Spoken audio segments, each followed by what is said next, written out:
Party ஃபண்டுன்னு என்னன்னு தெரியாத மாதிரி அப்படியே என்னது பார்ட்டி ஃபண்டு என்னது அப்படின்னு சொல்லிட்டு வெளியே நடந்து போனாங்க. அதுல ஒருத்தர் இருக்கார் இந்த தொகுதியில ஜெயிச்சவர்.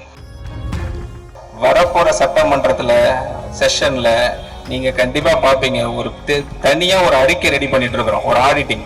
அந்த ஆடிட்டிங் ஃபைல தாக்கல் பண்றோம். அன்னைக்கு இருக்கு உங்களுக்கு என்ன நடிப்பு.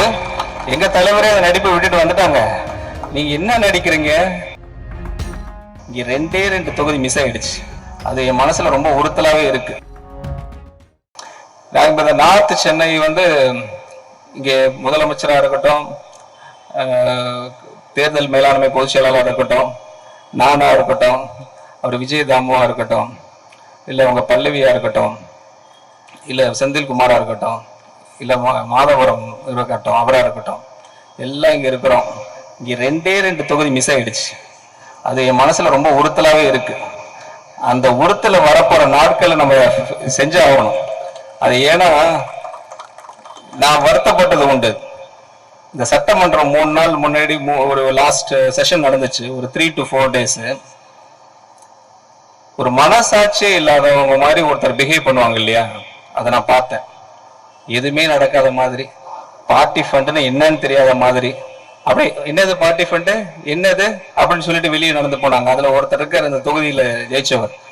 அப்படியே என்னது கேட்டு வந்தார். அவருக்கு இந்த மேடை வாயிலாக நான் சொல்லிடுறேன். ஆக்சுவலா இது ஃபெலிசிட்டேஷன் செரமனி, இருந்தாலும் நான் சொல்லி ஆகணும். ஏன்னா ஃபர்ஸ்ட் டைம் நான் இங்க அட்ரஸ் பண்றேன் ஹார்பர்ல. வரப்போற சட்டமன்றத்துல செஷன்ல நீங்க கண்டிப்பா பாப்பீங்க, ஒரு தனியா ஒரு அறிக்கை ரெடி பண்ணிட்டு இருக்கிறோம், ஒரு ஆடிட்டிங். அந்த ஆடிட்டிங் ஃபைல தாக்கல் பண்றோம். அன்னைக்கு இருக்கு உங்களுக்கு அந்த ஊழல் பட்டியல் என்ன நடக்க போதும் உங்களுக்கு தெரியும்.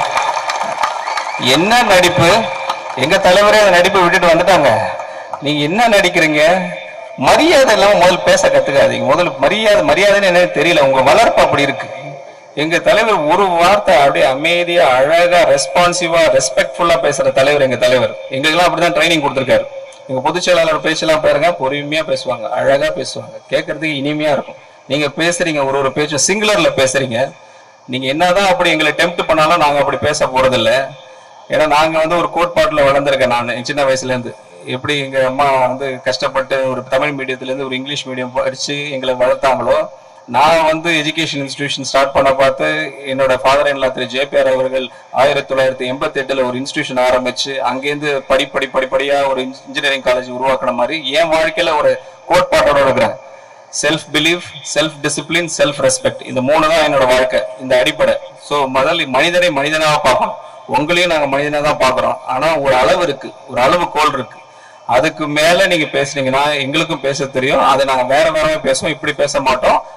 ஊழல் அறிக்கை நிறைய வந்துகிட்டே இருக்கும், அப்படிதான் நாங்க பேச போறோம், அப்படிதான் உங்களுக்கு நாங்க சப்மிட் பண்ண போறோம். அதனால வரப்போற நாட்கள் தமிழ்நாடு வளர்ச்சியை நோக்கி மட்டும் இருக்கு. நான் ஏற்கனவே சொன்ன மாதிரி நெக்ஸ்ட் ஜெனரேஷன் இங்க உட்கார்ந்துட்டு இருக்கீங்க, ஸ்டூடெண்ட்ஸ் அண்ட் பேரண்ட்ஸ்.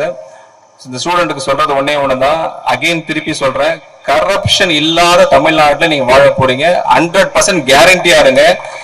இத ஸ்பாயில் பண்றதுக்கு சில பேர் பேசிட்டு இருக்கிறான், 60 நாள் 3 மாசம் 5 மாசம். அவங்க தான் 5 மாசம் 6 மாசத்துல ஆளே இல்லாம அட்ரஸ் எல்லாம் போறாங்க. அதனால நீங்க be sure that you are in safe hands under the leadership of the Honorable Chief Minister Thiru C. Joseph Vijay. உங்களெல்லாம் மீண்டும் ஒரு முறை வாழ்த்துக்கள் சொல்றேன். கான்ஃபிடண்டா இருங்க. God bless you. Peace to you all. நன்றி, வணக்கம். Thank you.